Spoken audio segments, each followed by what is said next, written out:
Trying out Shake Milton at point guard. That means Ben Simmons goes from the 1 to the 4. The idea is to take advantage of his speed and versatility, and Al Horford moves to a bench role. Simmons explained his view of the move earlier today. Take a listen. If you put me on the floor, I'll make anything happen.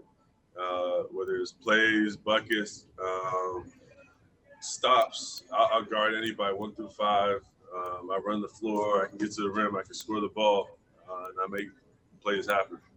So wherever you put me, if I'm 1, 2, 3, 4, 5, it's gonna happen. I don't really look at it as like a title position. That's mainly for you guys, put down your articles. So take a look. Here's how the lineup changes look. One thing Brett Brown said is, he said, Ben's so fast, he said, I don't want him having to take the ball up. He could just speed down the court and already be there. Paul, are you a fan of the tweaks that Brett is making and testing out here in Orlando?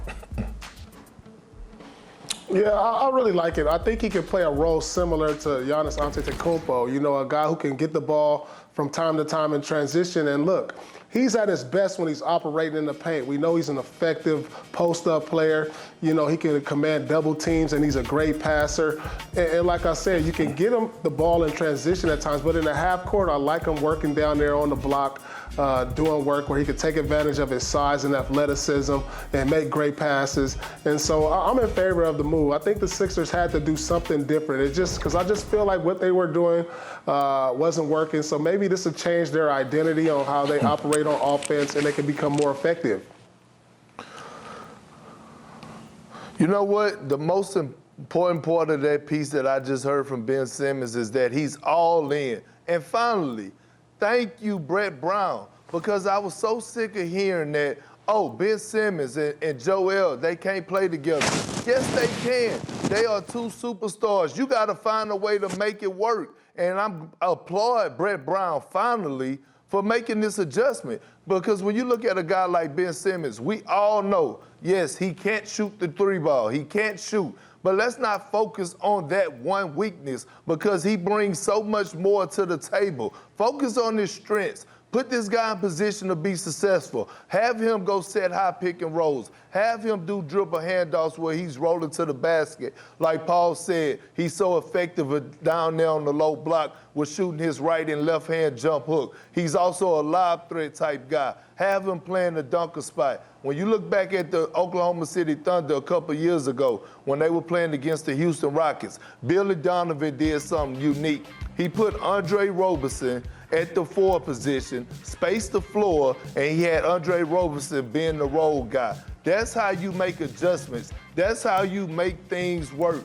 Thank you, Brett Brown. Finally, I agree with you on something. Thank you. Well, I'm definitely looking forward to seeing how much more room Joel Embiid has with Al Horford on the bench. I know that they played a couple games like that before the break. I know it's not what Al Horford came to Philadelphia for, but he is getting a lot of money to keep him warm, so maybe that will be okay. And, of course, we know he's a team player guy. I do want to get to a story involving Richuan Holmes that perhaps was influenced by Kelly Oubre Jr. Oubre tweeted, guys, he later deleted it, but, we got the receipts. He tweeted that players could get food delivered just by meeting the delivery person at the hotel entrance.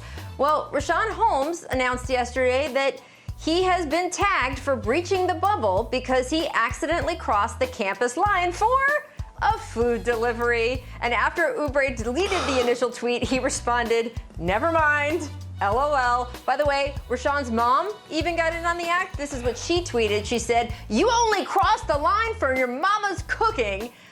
She noted she is not in the bubble, so he should not have done that. Now, accidentally breaking the bubble right now, what it requires is that you have to stay in your room now for 10 straight days, and you get more rigorously tested. Once the season begins, though, guys, it's going to be even a harsher penalty. Bobby Marks at ESPN, he pointed out that each seeding game missed after July 30th for breaking protocol will cost 1% of a player's salary. So for Richuan Holmes, that could have been nearly $50,000 a game. Now, Perk, I know food was initially limited for players, but is 10 days in quarantine worth any kind of food delivery?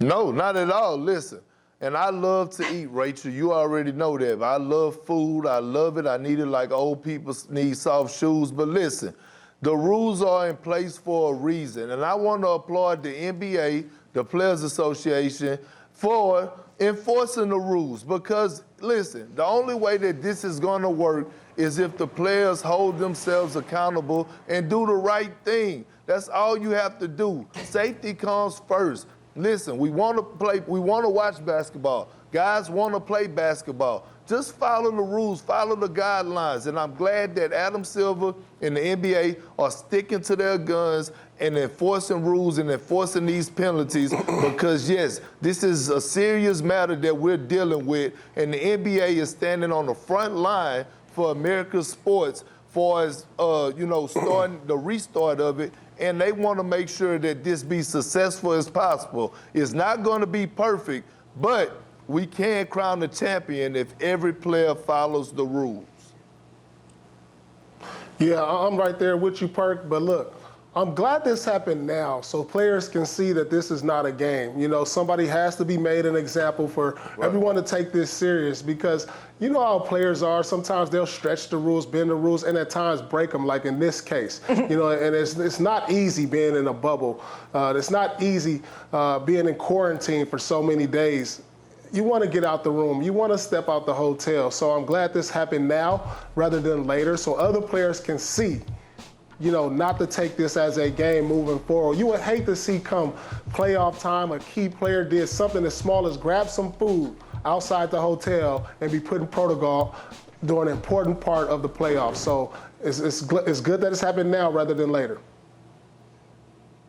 That was some nice lobster, by the way, that one of the guys tweeted out as their bubble food. I want to point out, players can get food delivery here. It just has to be prescribed through a specific process. You can't just meet someone at the gate. And Richuan, listen to your mama. That is my rule number one as a mother myself. Thanks for watching ESPN on YouTube. For live streaming sports and premium content, subscribe to ESPN+.